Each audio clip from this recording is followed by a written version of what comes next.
Hello ka mga kangkong chip lovers! Nagbabalik ang inyong vlogger. I'm Ralway Countapay na ko from at Lai Malungsong Province, Percarty. Nagastay ako sa Malandag. So guys, no, nagalibot ta while nagadala ta sang tagis naton nga baligya sang atong nga kangkong chips. So dali nagsulod kita gali sa Lamnifew Integrated School. So dili kinabidyohan namon na po ang sa gilid na sapa kay ang ilang school gilid sapa ni siya niyo located at Lamnifew. So ang ilang original nga ano gitang ilang barangay is Tampal. So diri makita nyo ang mga spotted student. Shout out sa inyo mga estudyante. Hello. So diri no wave sila kay para mapa-spotted daw sila diri ang mga gwapa kagwapo nga mga estudyante diri sa Lamnifew, mga high school, sa mga soltero kag mga dalaga. So diri nagalakat-takat ta. Oo. Tapos diri makita naton ang mga palibot. So diri naga-wave sila og naga-tumpok-tumpok kay vacant time pa nila, no? So diri makita nagbakal sila sang amon nga kangkong chips. So diri nagatumpok-tumpok sila kag naga-merienda while nga nagalakaw-lakaw ta diri sa ilang school kay mag chill ta ginagmay kag mag panilag do ginagmay.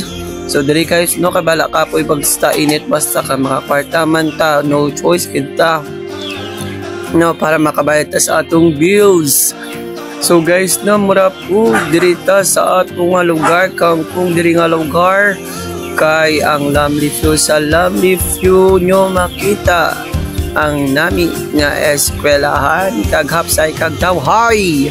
So guys diri ang bata naghabol gid sa aton, no? Ikaw gihabol ba ka sang imong nga palangga, di ba? Wala. Brasta. Charis. So guys diri no makita nyo ang eskwelahan diri.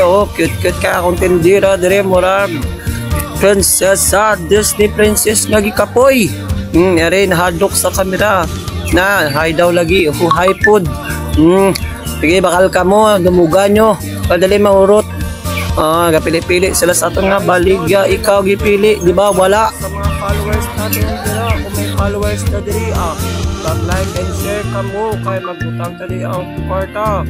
Kag i-mention ko rin nyo kung hindi naman ta magtatagaw kag maglakwat sa nga mga eskwelahan diri sa may malungon sa kani.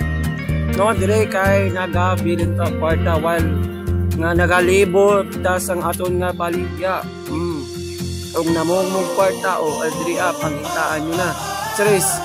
So guys, no, sang mga nakabalos ang gadri ang mga estudyante dira na mga ipang spotted ko da ka nang naka-follow o diri pag-share ko pag-like mo ya sa akong post so diyan ang nakita ko diri kita ang kwarta o pangtaan nyo ang 100 at ang 50 di nakasuksok kung ako kamata la pasigaha murikata para makita mo.